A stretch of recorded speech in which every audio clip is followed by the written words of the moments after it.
एक ऐसी दुनिया जिसमें हम अपनी लाइफ का लगभग वन थर्ड हिस्सा बिताते हैं, लेकिन फिर भी उसे सीरियसली नहीं समझते। और वह है ड्रीम्स, यानी सपनों की दुनिया। जब हम सोते हैं तो ऐसा लगता है कि हम पूरी तरह रेस्ट में हैं, लेकिन असल में हमारा माइंड पूरी तरह बंद नहीं होता। हमारे सेंस ऑर्गन्स जैसे आँख, कान डिस्कनेक्ट हो जाते हैं, लेकिन पीछे हमारा एक हिस्सा एक्टिव रहता है, जिसे हम ऑर्डिनरी माइंड कह सकते हैं। यह ऑर्डिनरी माइंड कोई हाईली इंटेलिजेंट सिस्टम नहीं है, बल्कि एक मैकेनिकल सिस्टम है जो पुरानी मेमोरीज, अधूरे थॉट्स और रैंडम सेंसेशंस को जोड़कर एक फ्लो बना देता है। इसी वजह से हम सोते समय भी कॉन्शियस नहीं होते, बल्कि एक तरह की मैकेनिकल स्टेट में ही होते हैं। अब अगर हम सबसे बेसिक लेवल्स के ड्रीम्स को देखें तो कुछ सपने ऐसे होते हैं जो सीधे सीधे हमारे शरीर या एनवायरनमेंट से पैदा होते हैं। जैसे अगर रात में ठंडी हवा चल रही है तो माइंड उसे एक स्टोरी में बदल देता है और सपना बन सकता है कि आप हिमालय की बर्फीली पहाड़ियों पर खड़े हैं। इसी तरह अगर आपको प्यास लगी है तो आप सपना देख सकते हैं कि आप किसी डेजर्ट में पानी ढूंढ रहे हैं। यह समझने वाली बात यह है कि माइंड रियलिटी को सीधे नहीं दिखाता, बल्कि सेंसेशन को एक कहानी में कन्वर्ट कर देता है। कभी कभी हमें सपने में लगता है कि हम बहुत लॉजिकल या इंटेलिजेंट काम कर रहे हैं, जैसे कोई मैथ्स प्रॉब्लम सॉल्व कर रहे हैं, लेकिन जैसे ही हम जागते हैं तो हमें पता चलता है कि वह सब बिल्कुल असंगत था। इससे यह स्पष्ट होता है कि ऑर्डिनरी माइंड की लॉजिकल कैपेसिटी लिमिटेड है और वह केवल लॉजिकल होने का इल्यूजन पैदा करता है। अब अगर हम दूसरे प्रकार के ड्रीम्स को देखें तो वे हमारे माइंड के इंटरनल प्रोसेस से जुड़े होते हैं। दिन भर में हम बहुत सारी चीज़ें दबाते हैं, जैसे गुस्सा, डर, अधूरी इच्छाएं या ऐसी बातें जो हम कह नहीं पाते। ये सब हमारे अंदर स्टोर्ड होती रहती हैं और रात में ड्रीम्स के रूप में बाहर आती हैं। उदाहरण के लिए, अगर आप दिन में किसी से कुछ कहना चाहते थे लेकिन कह नहीं पाए, तो रात में आप उसी सिचुएशन को सपने में पूरा करते हैं और अपने मन को हल्का करते हैं। यह एक तरह का मेंटल क्लीनिंग प्रोसेस है जो माइंड को ओवरलोड होने से बचाता है। अगर हम अपने माइंड को रेस्ट नहीं देंगे और लगातार उसे इन्फॉर्मेशन से भरते रहेंगे तो वह धीरे धीरे ब्लॉक होने लगता है। जैसे एक स्टूडेंट लगातार लेक्चर सुनता जाए लेकिन अपने डाउट्स क्लियर ना करे, तो वे डाउट्स उसके माइंड को फिल करने लगते हैं और एक समय के बाद उसका माइंड काम करना बंद कर देता है। इसलिए लर्निंग के लिए रेस्ट, साइलेंस और थोड़ा एकांत, सॉलिट्यूड बहुत ज़रूरी होता है।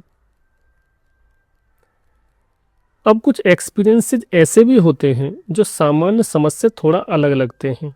कुछ लोग बताते हैं कि उन्होंने खुद को अपने ही शरीर को सोते हुए देखा है, जैसे उनकी कॉन्शसनेस ऊपर है और नीचे उनकी बॉडी सो रही है।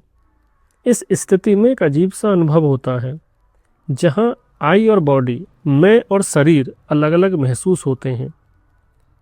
व्यक्ति देख रहा होता है कि उसका शरीर सांस ले रहा है, लेकिन वह खुद एक ऑब्जर्वर की तरह उस शरीर से अलग है। कई लोग इस दौरान एक कनेक्शन भी महसूस करते हैं, जैसे एक बहुत ही महीन चांदी जैसी डोरी, जिसे अक्सर सिल्वर कॉर्ड कहा जाता है, जो उस अनुभव को शरीर से जोड़कर रखती है। इस तरह के अनुभवों को क्लिनिकल साइकोलॉजी सेंस ऑर्गन्स के कोऑर्डिनेशन के डिस्टरबेंस या ब्रेन एक्टिविटी के रूप में समझाती है।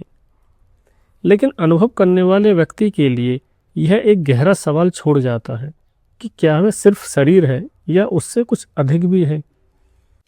इसी तरह कुछ लोग सपनों में यह भी अनुभव करते हैं कि वे फिजिकल लॉज को फॉलो नहीं कर रहे, जैसे वे दीवारों से गुजर सकते हैं, हवा में उड़ सकते हैं या बिना किसी रुकावट के एक जगह से दूसरी जगह पहुंच सकते हैं। यह अनुभव उस समय पूरी तरह रियल लगता है, लेकिन मॉडर्न साइकोलॉजी इसे शरीर की इंटरनल प्रोसेस या ब्रेन एक्टिविटी से जोड़ती है। कुछ मामलों में लोग ऐसी जगहों को डिटेल में देखते हैं जहां वे असल जिंदगी में कभी नहीं गए होते, लेकिन वे जगह उन्हें बहुत रियल लगती हैं। इससे भी अक्सर सबकॉन्शियस मेमोरी या फॉरगॉटन इन्फॉर्मेशन के रूप में समझाया जाता है। कभी कभी लोगों को सपनों में ऐसे अनुभव भी होते हैं जहां उन्हें किसी प्रकार की गाइडेंस मिलती है। यह गाइडेंस शब्दों में नहीं होती, बल्कि एक अंडरस्टैंडिंग के रूप में आती है। जैसे कोई बात सीधे भीतर समझ में आ गई हो। यह इमेजिनेशन भी हो सकता है, लेकिन कई बार ऐसे अनुभव व्यक्ति की सोच और जीवन की दिशा को बदल देते हैं। इसी तरह कुछ लोग बताते हैं कि उन्हें किसी अजनबी व्यक्ति से मिलकर एक गहरा कनेक्शन महसूस होता है, जैसे वे उसे पहले से ही जानते हों। या कभी ऐसे लगता है कि जो घटना बाद में हुई वह पहले सपनों में देखी जा चुकी हैं। इन सब को हम सबकॉन्शियस माइंड की गहराई से जोड़ सकते हैं, जहाँ बहुत सारी इन्फॉर्मेशन स्टोर्ड होती हैं। अब सबसे महत्वपूर्ण बात आती है अवेयरनेस की। कभी कभी ऐसा होता है कि हम सपनों में ही समझ जाते हैं कि हम सपना देख रहे हैं। इस स्थिति को ल्यूसिड ड्रीमिंग कहा जाता है। इसका मतलब है कि हमारी अवेयरनेस स्लीप के दौरान भी एक्टिव होने लगी है। जब यह अवेयरनेस बढ़ती है तो ड्रीम सिर्फ रैंडम नहीं रहते, बल्कि वो मीनिंगफुल हो सकते हैं और हमें कुछ सिखा भी सकते हैं। इस स्थिति में ड्रीम्स एक लर्निंग प्रोसेस का रूप ले सकते हैं, जहां हमें ऐसी समझ या इंसाइट मिलती है जो सामान्य सोच से परे होती है। अंत में हम यह कह सकते हैं कि ड्रीम सिर्फ इमेजिनेशन या रैंडम इमेजेस नहीं है, बल्कि वे एक मिरर की तरह काम करते हैं। वे हमें दिखाते हैं कि हम कैसे जी रहे हैं और हम कितने मैकेनिकल तरीके से ऑपरेट कर रहे हैं। जिस दिन हम जागृत अवस्था में कॉन्शस होना शुरू कर देते हैं, उसी दिन हम अपनी नींद में भी सच में कॉन्शस होना शुरू कर देते हैं। और यही प्रोसेस है मशीन से ह्यूमन बनने का।